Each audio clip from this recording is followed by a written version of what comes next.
शांति।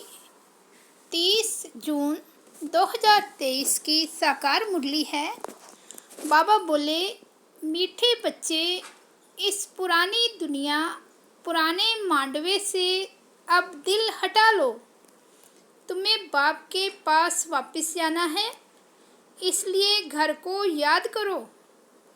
आज का प्रश्न है, अपनी अवस्था अच्छी बनाने के लिए किस बात का बहुत बहुत ध्यान रखना चाहिए? उत्तर है भोजन का। सेंसिबल बच्चे अपने हाथ से योग में रहकर भोजन बनाएंगे और खाएंगे। अगर कोई बाबा को याद कर प्रेम से बैठ भोजन बनाए और खाए तो अवस्था बहुत अच्छी हो सकती है। बाबा की याद में भोजन बनाएंगे तो बाबा भी वासना दिल लेंगे। सर्विसेबल बच्चों को बहुत फुर्त बनना चाहिए।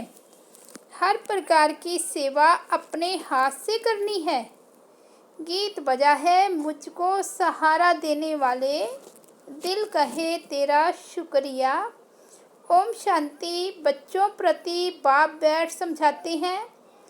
बच्चे जानते हैं हम आत्माएं परमपिता परमात्मा बाप से सुन रही हैं।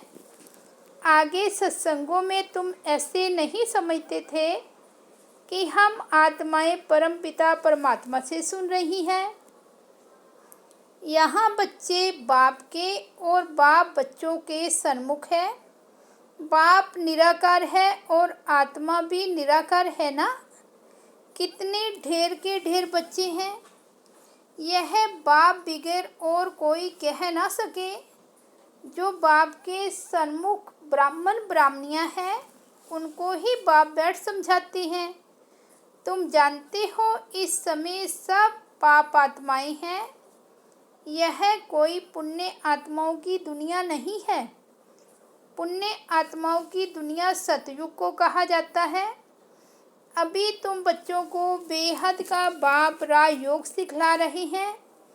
अब बाप कहते हैं इस पुरानी दुनिया में देह सहित जो कुछ है उनको भूलना है, उनसे वैराग्य आना चाहिए। यह है बेहद का वैराग्य। तुमको कोई जंगल में नहीं जाना है, रहना ग्रस्त व्यवहार में ही है, परंतु इस पुरानी दुनिया से दिल नहीं लगानी है। यह कलयुग का मांडवा है। इस मांडवे में जब सतयुग था तो देवी देवताओं का राज्य था, उन्हों का पाठ बजता था। अब यह मांडवा पुराना हो गया है। पुण्य आत्माओं की दुनिया सतयुग को कहा जाता है। अभी तुम इन आँखों से जो कुछ देखते हो वह पुरानी चीज ही है। यह 84 जन्म पूरे करने हैं तो इस पुरानी दुनिया से दिल नहीं लगानी है, दिल लगानी है नई दुनिया से। अब तो यह पुराना शरीर छोड़कर हमको वापस जाना है। खुशी रहनी चाहिए। बाबा, हम आपको फिर से वापस ले जाने आए हैं। बाबा हमको फिर से वापस ले जाने आए हैं। फिर से हमको स्वर्ग में जाकर पाठ बजाना है। गोवा ग्रस्त वर में रहते ममता मिटा देना चाहिए। पुरानी दुनिया को कब्रिस्तान बनना ही है। नाटक के एक्टर्स पार्ट पूरा करते हैं तो फिर घर याद पड़ता है। तुम भी जानते हो हम ब्राह्मणों ने 84 जन्मों का पाठ बजाया। 84 का चक्र ही कहा जाता है। वर्णों को याद करना पड़ता है। शिव बाबा बैठ फूलों को देखते हैं, इनकी आत्मा भी देखती है और फिर बाबा को भी याद करती है। बाबा ने हमको यह ज्ञान सुनाया है। वही बाप टीचर सतगुरु है। कोई शास्त्र तो हाथ में नहीं है। बच्चियां भी कहेंगी शिव बाबा ने सृष्टि चक्र की नॉलेज दी, वह आपको सुनाते हैं तो सतगुरु ही याद पड़ेगा। आत्माओं के रूप से बाबा भी याद आता है। सारे वर्ल्ड की हिस्ट्री ज्योग्राफी भी याद पड़ती है। यह भी जानते हो वहाँ हम आत्माएं नंगी रहती है, बाप तो सदैव अशरीरी है। अभी हमको इस शरीर द्वारा कल पहले माफिक शिक्षा दे रही हैं। बराबर हम आत्मा हैं। पुण्य आत्मा पाप आत्मा कहा जाता है। पाप व पुण्य परमात्मा नहीं कहा जाता। सन्यासियों को भी महान आत्मा कहेंगे। अगर परमात्मा सर्वव्यापी हो तो महान परमात्मा कहा जाए। ऐसे तो हो नहीं सकता कि परमात्मा बैठ यज्ञ तप आदि करें। भगत भगवान को ढूंढते हैं, यह भी ड्रामा के अंदर भक्ति मार्ग की नूंद है। तुमको फिर से 21 जन्म सुख भोग, फिर 63 जन्म भक्ति मार्ग के अंदर चक्र में आना है। तुम जानते हो हमारा पाठ सबसे न्यारा है। हरेक अविनाशी आत्मा को अविनाशी पाठ मिला हुआ है। शरीर तो खत्म हो जाता है। आत्मा कहती है हमने 84 जन्म का पाठ बजाया, अभी हमको पाठ पूरा करके वस्त्र छोड़ना है। इनसे ममत्व नहीं रखना है। आत्मा ही सब कुछ करती है। आत्मा पढ़ती है, कहती है हमने इतना पढ़ा है। इन ऑर्गन्स द्वारा आत्मा इनसे निकल जाती है तो शरीर को मुर्दा कहा जाता है। आत्मा कहती है मैं अमर हूँ। तुम्हारी आत्मा में अभी रहता है। बराबर इस बेहद के ड्रामा में हमारा 84 जन्मों का पार्ट है। अनेक एक्टर्स भिन्न भिन्न धर्म के हैं। भारत की बड़ी भारी महिमा है। क्रिश्चियन लोगों को भी भारत के लिए रिगार्ड है। समझते हैं भारत ही प्राचीन है। उस समय क्रिश्चियन नहीं थे, परंतु वह सिर्फ कहने मात्र कह देते हैं कि भारत प्राचीन था, जानते नहीं हैं। वहाँ तो देवी देवताओं का राज्य था, जिनको भगवान भगवती कहते हैं। गॉड कृष्णा नहीं, लॉर्ड कृष्णा कहते हैं।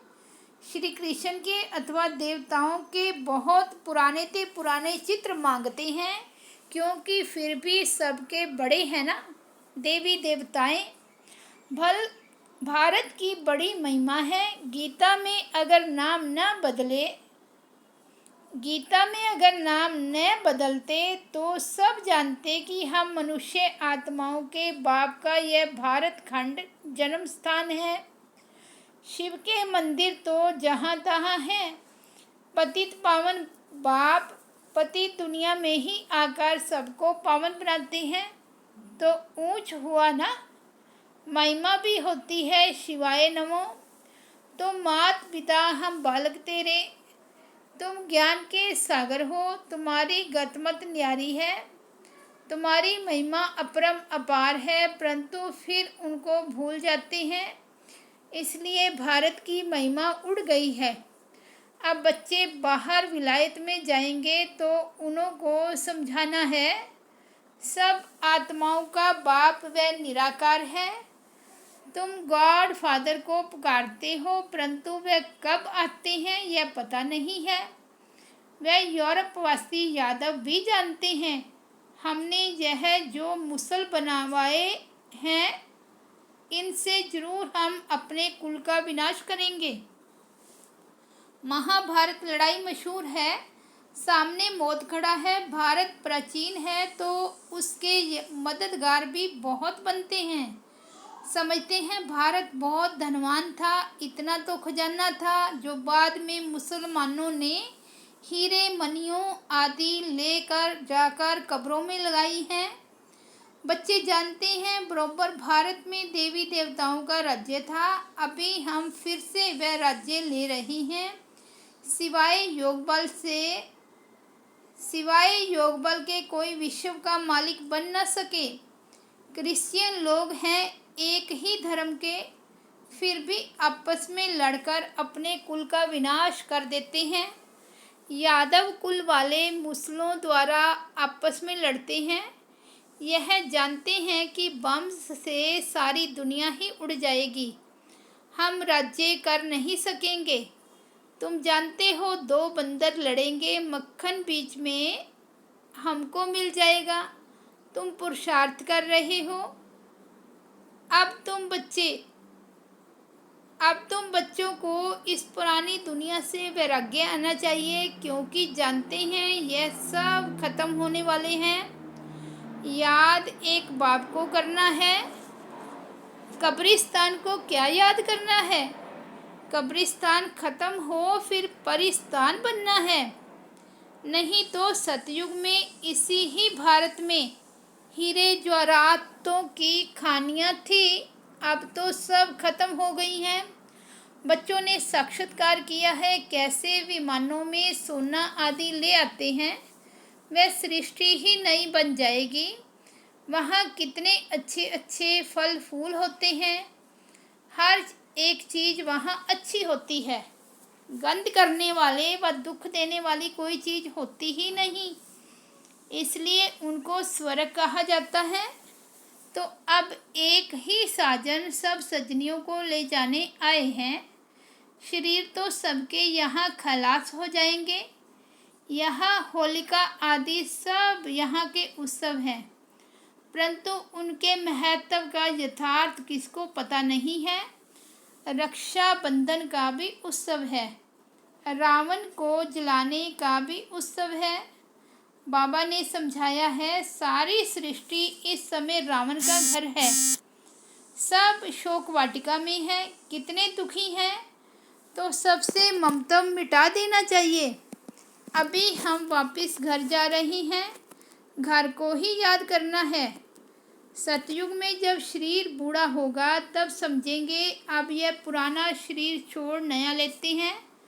अभी तुम समझते हो हमको वापस आना है, इसलिए देह अभिमान छोड़ना है।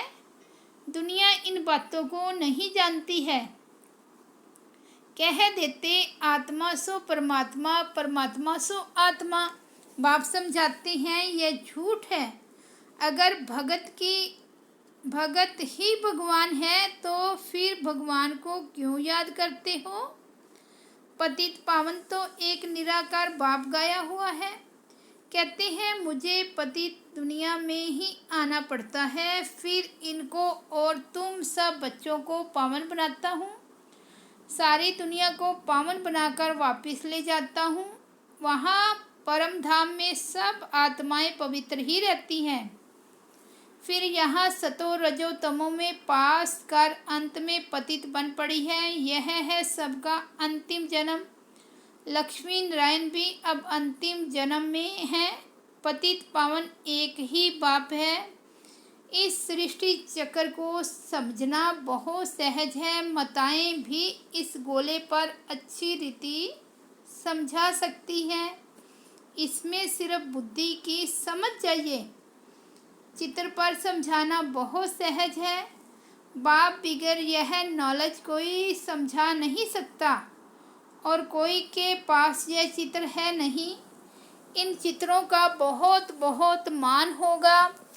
बाबा कहते हैं जो पढ़े लिखे हैं उन्हों को यह झाड़ त्रिमूर्ति का चित्र भेजो, विलायत में भी भेज दो। इनसे फर्स्ट क्लास सर्विस हो सकती है। रूबरू जाकर समझा सकते हो। यह भी नॉलेज है ना। कॉलेजों में यह होनी चाहिए, तो उन्हों को बेहद के हिस्ट्री ज्योग्राफी की नॉलेज मिले। जो ब्राह्मण कुल के होंगे उन्हों को तीर लग जाएगा। भिन्न भिन्न प्रकार के डायरेक्शन बाबा देते रहते हैं। बच्चों को कभी जोश आता है, फिर ठंडे सोडा वाटर हो जाते हैं। बड़ी बड़ी यूनिवर्सिटीज़ में ये चित्र जाएंगे तब तो उनको तीर लगेगा ना। विलायत के बड़े बड़े आदमियों को फ्री दो। बेहद का बाप कहते हैं तुम फ्री दे सकते हो, परंतु ऐसे नहीं। ट्राम व बस में जो मिले उनको देते रहो। लायक भी देखना है। इनमें बड़ी अच्छी नॉलेज है। बड़े बड़े दुकानों पर भी दे सकते हो। मेहनत करनी चाहिए ना। सर्विसेबल बच्चे सर्विस कर सकते हैं। हर एक की अपनी अपनी सर्विस है। माताओं को भी घर में सर्विस करनी है। चित्र उठाकर फिर प्यार से बैठ समझाओ। छोटे छोटे बच्चों को चित्र पर बताया जाता है ना। कोई 4 मास का बच्चा है, कोई 6 मास का, कोई 2 मास का। अब तुम्हारी बुद्धि में है कि 84 जन्म कैसे लेते हैं। हम ब्राह्मण बने हैं, फिर देवता बनेंगे, फिर क्षत्रिय। ऐसे ऐसे अपने से बातें करनी चाहिए। तुम पारलौकिक भाव से बातें करने वाले हो। यह है विचार सागर मंथन करना। जितनी सर्विस करेंगे उतना इजाफा मिलेगा। तुम गॉडली सर्विस पर हो। बाबा कहते हैं भलग्रस्त वार की संभाल करो, 8 घंटा इस सर्विस में लगाओ, तुमको बेहद का खजाना मिलता है। सारा दिन बुद्धि में यह सब दर्शन चक्कर फिरना चाहिए। 84 का चक्कर याद आना चाहिए। यह भूल क्यों जाते हो। जितना सिमरन करेंगे उतना बाप के गले का हार बनेंगे, फिर विष्णु के गले का हार बनेंगे। घड़ी घड़ी बच्चों को समझाया जाता है। यहाँ धारणा अच्छी होगी क्योंकि यहाँ कोई मित्र संबंधी आदि तो है नहीं। सर्विसेबल वह है जो सारा दिन सर्विस में लगा रहे। बाबा की मुरली सुने, रिपीट करे, नोट करे। टीचर समझते हैं हमारे स्कूल में बहुत पास हो निकले तो गवर्नमेंट इजाफा देगी। तुम ब्राह्मणों को भी ऐसा रहना है। हम झुंड का झुंड अच्छा तैयार कर बाबा के पास ले जाएं। इसको कहेंगे सेंसिबल। अगर कोई मेहनत नहीं करते तो रिपोर्ट आती है, आराम तो हराम है। टीचर ऐसा फुर्त होना चाहिए जो 10 सेंटर संभाले, इधर उधर भागता रहे। 5-6 घंटा नींद काफ़ी है, बाकी मेहनत करनी चाहिए। अच्छे सर्विसेबल बच्चे कोशिश कर भोजन भी अपने हाथ से बनाएंगे। बाबा को याद कर प्रेम से बैठ भोजन बनाएं और खाएं तो अवस्था बहुत अच्छी रहेगी। बाबा भी चाहते हैं अपने हाथ से बनावें। बाबा को याद कर बनाएंगे तो बाबा को भी वासना मिलेगी। बाबा को अपने हाथ से बनाएंगे तो बाबा को भी वासना मिलेगी। बाबा को याद करके बनाना है। बाबा की याद से बहुत अच्छी उन्नति होगी। सब दर्शन चक्कर फिराते रहो। अच्छा, मीठे मीठे सिकिलते बच्चों प्रति माता पिता बाप दादा का याद प्यार और गुड मॉर्निंग। रूहानी बाप की रूहानी बच्चों को नमस्ते। हम रूहानी बच्चों की रूहानी बाप दादा को याद प्यार, गुड मॉर्निंग और नमस्ते। धारणा के लिए मुख्य सार है। फर्स्ट पॉइंट है अपने आप से व परलौकिक भाव से बातें कर विचार सागर मंथन में बुद्धि को बिजी रखना है। सब दर्शन चक्रधारी बनना है। सेकंड पॉइंट है अभी हम वापस घर जा रहे हैं। यह शोक वाटिका है, इससे ममता मिटा देना है। नई दुनिया से अपनी दिल लगानी है। वरदान है दिलाराम बाप की याद द्वारा तीनों लोगों को अच्छा बनाने वाले इच्छा मुक्त भव। दिलाराम बाप की याद द्वारा तीनों कालों को अच्छा बनाने वाले इच्छा मुक्त भव। जिन बच्चों की दिल में एक दिलाराम बाप की याद है वह सदा वाह वाह के गीत गाते रहते हैं। उनके मन में स्वप्न में भी हाय शब्द नहीं निकल सकता, क्योंकि जो हुआ वह भी वाह, जो हो रहा है वह भी वाह और जो होना है वह भी वाह। तीनों ही काल वाह वाह है, अर्थात अच्छे ते अच्छा है। जहाँ सब अच्छा है वहाँ कोई इच्छा उत्पन्न नहीं हो सकती, क्योंकि अच्छा तब कहेंगे जब सब प्राप्तियाँ हैं। प्राप्ति संपन्न बनना है ही इच्छा मुक्त बनना है। स्लोगन है संस्कारों को ऐसा शीतल बना लो जो जोश व रोब के संस्कार इमर्ज न हो। अच्छा, ओम शांति।